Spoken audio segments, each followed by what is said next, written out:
Alright, so we are on deck now of the USS COD. They have one of their big, huge deck guns here. Some of their smaller stuff. So the COD, unlike the silver side, doesn't have as much access ports, but they do have bigger artillery guns up there. They want to build eventually a little bit of a museum somewhere, but they have like a little periscope you can look through, other little odds and ends stuff. But we're gonna go inside, see what we can find out. All right, so we're getting close to the front of the sub here. We have bigger, another, looks like more of another deck gun, anti-air maybe. Where they put the missiles. It's the torpedo hatch, yeah. They would open that torpedo hatch here, and they would slide torpedoes here, and I think they had another room further up, and then they had another one on the backside. USS COD's 6 torpedo tubes, 3 starboard and 3 port. We leave our base with a fish, as we call them, in every tube, plus 10 reloads. COD carries 2 types of torpedoes. A 22-foot, 3,000-pound Mark 14, which can go over 50 miles per hour. So you're literally sleeping here with the torpedo sleeping on top of it. Torpex into the hull of enemy ships. We have a cutaway Mark 14. So I do know on the silver side had pretty much the same setup, but it's laid out differently. But they have actual photos that they got from the National Archives. Follow back to attack us with depth charges. Our Mark 18 electric torpedoes don't go as fast, about 30 miles per hour, but don't leave a wake and can't be spotted. So like I was saying, they have photos that they got from the National Archives, and they have more stuff set up here than they do the USS Silver side. So you have your hatch that they would bring in the torpedoes up here, and then the chains and everything else, oxygen tanks, and then like we just climbed down, the original hatch that they would climb down every single time to get into this thing. A couple torpedo tubes, or a couple torpedoes, bunks. There's a bathroom. Of course, my mother would find the bathroom. Get the poop. Don't sit under the apple tree. Anybody else but me. Just decided to jump in the shower real quick. Still got extreme knee knockers to walk through everything. Got toaster, coffee. Coffee's not ready yet. Ketchup. Is that 1940s? So you have your officer's pantry. What? Is that 1940s ketchup? Probably tastes like 1940s ketchup, I know.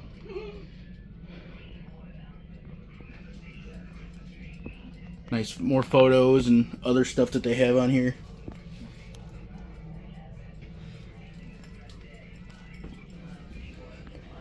Junior officer quarters. This is freaking awesome.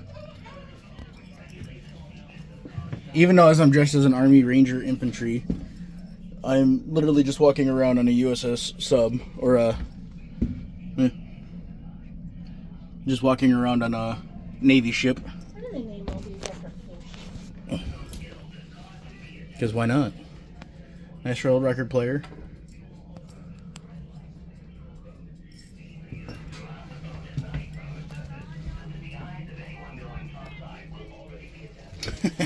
So they got someone sleeping in bed. The clicking would probably drive me insane. That thing would probably be smashed. Some glasses. Your sink, which would pull out. I didn't get comfortable in this shit. I mean, seriously. That's like a decent mattress. Until they do an emergency blow and they have to immediately hit the surface, and then you're falling out of your cot. You're safe. No. More bunks. You're really good friends with your bunk mates. Well, any branch of services make your buddy proud. You definitely make your buddy proud. Oh, they got a sweetheart photo right here. That's cool. Nice little typewriter. I need a sweetheart. Well, we're going to be doing the Tanya. You can find your sweetheart there. Right. we're gonna go through another porthole for Oh, I know. knee knocker. So we're in one of the communications rooms. It looks like you have below more lower parts of the sub, but they have little audio tours as well. You're probably familiar with the scene where the sub-skipper is looking through the periscope when he suddenly yells out, "Enemy plane approaching fast! Down scope! Dive! Dive!" So you can't climb up there, but they give you at least a little bit of access to climb up. And this is the control room, the compartment that contains all the controls used to dive COD, to maintain her depth under the sea, keep her level or trim, as we say, and when it's all clear, to come to the surface again. So if you have to do an emergency blow, get back on the surface. Outside the boat's pressure hull. So they have it where it looks like this would be under like general quarters or certain there's a fan right there. Like certain general quarters, or if you're on missions and stuff like that, they have it marked out like red lights and whatnot. It doesn't help if you have vertigo. Nothing helps if you have vertigo. It's cool. They have a little map here. We got Morse code. It sounds like it's coming through. Communications. But yeah, you would have your all your equipment here, water pressures and everything else. It's pretty much the subs were set up as the same. The Silver Side is the sister ship to the USS COD. Why do they have their vegetable cans in the motor? So they would put their cans anywhere. When they were fully loaded or fully supplied, they would put anything. They would put peanuts underneath people's cabins and bunks and stuff. That's why you have corn and random vegetables. Even back here, you have random vegetables and pudding and odds and ends stuff, just because they would stash everything that they possibly could. You got hungry while you were over here. I'd be cracking open one of them cans. You better get with the rest of your bunkmates. No. So you have more of the communication room, It's down there. typewriter, More food. More food. Morse code going through. They have, like I said, unlike the Silver Side, the USS COD has more photos and areas set up for people who, where this station was, a gentleman actually using it, which just makes it just so much more cooler. So we're gonna keep going through the more. And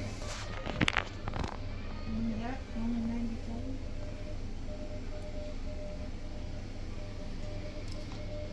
take an apple.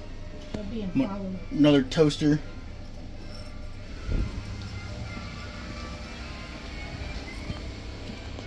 They have more stuff, just odds and ends, just randomly.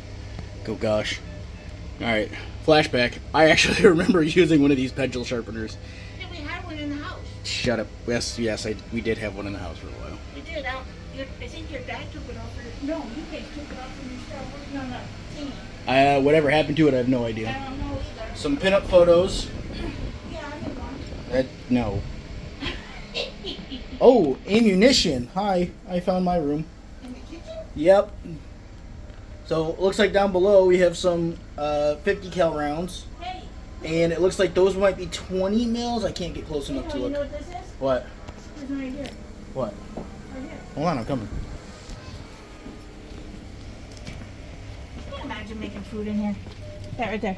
You know what that is? Can opener. Wow, you're smart. Yeah, and that's a toaster that you used to And that's a have. scale. And a mixer. An industrial. You still have that mixer. Well, sort of. Actually, they did when I was in the military. They did use it. So this is another way, Mom, that they would get in and out. This is one of their emergency exits.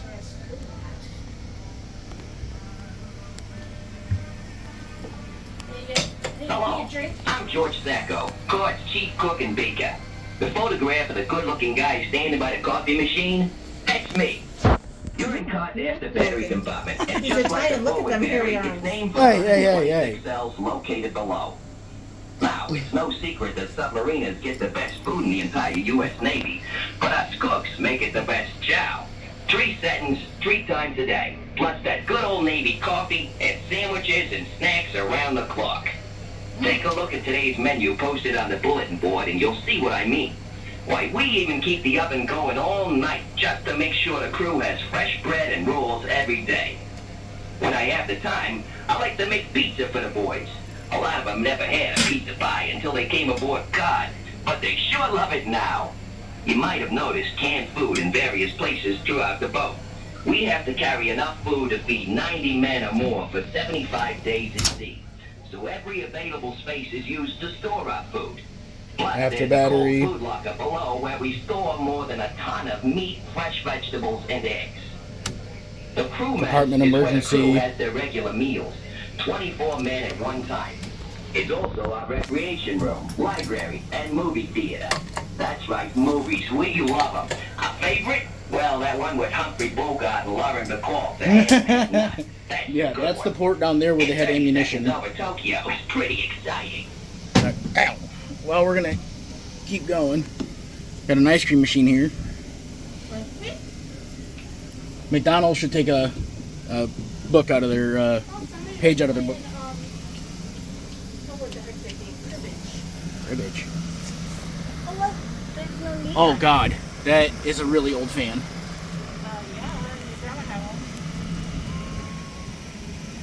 Got more stuff. Oh my. Yeah, sailor nothing. You might. When they're hungry, they're running. You might. I don't know if I can post that picture of that guy. He's a little naughty. So here you got your cots in here.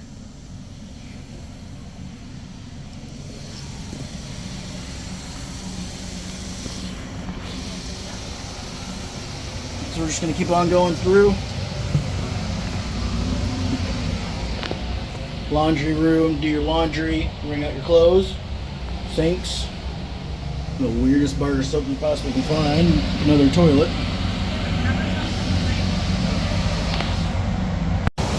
Alright, so I'm going to talk a little louder because they got one of the generators going. They do have your laundry set up. So you got to do your laundry wherever you can, hang up your stuff. But I believe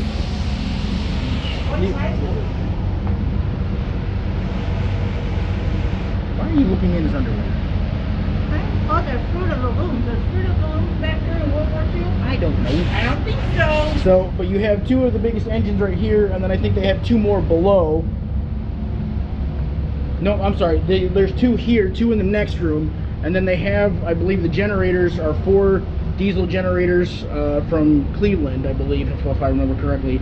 The engines are the same as the USS Silverside. But we're gonna keep going. Right into the other engine room.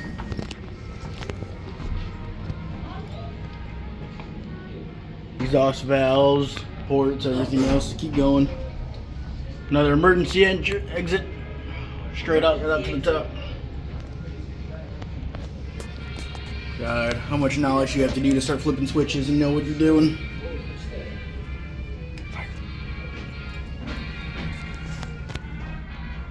Well, hello. Hi. So keep moving on. You got batteries and electrical voltages and everything else. You got lathe and tool shop. Yeah, you got to do the sideways shuffle.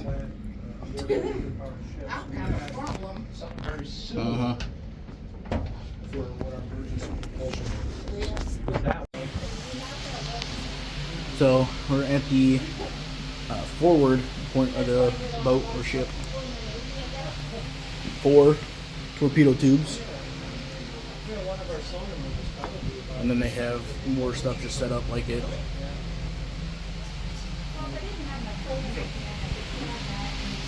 Torpedo heads. More spots for you to sleep. And then they have the port going back up, the original port. More, they have original stuff as well. But yeah, this is Cleveland, Ohio, on our way to D-Day Conneaut, Ohio. If you get a chance, come take a tour to the USS COD. This is a great sub. And a lot of fun. The guns on top, you can actually move around them and sit in them and everything else. Oh, that breeze feels great. So that was the USS COD. They try to keep it as much. So that was the USS COD. They try to keep it as much as original as they possibly can. Obviously, they have to make some adjustments. No, it's original. But going in and out through the portholes and everything else, just like the guys did who served on it. There was a guy I was just talking to down there. He said that the last guy passed about 3 years ago that served on the USS COD. And a lot of the family, they still get new stuff donated to them. A lot of the stuff is from the families of the people who served on it. But yeah, like I said, I talked to some of the people who do the tours. They do want to put like a little building of a museum here, but it's kind of difficult for them because of the fact that they have a museum, like a women's museum thing over here. Keep it down in there. They have the Hall of Fame Rock and Roll Hall of Fame over here, and some other stuff. So it's a little difficult for them, but they're gonna try and see what they can do. But yeah, that was the USS COD. Next stop, D-Day Conneaut.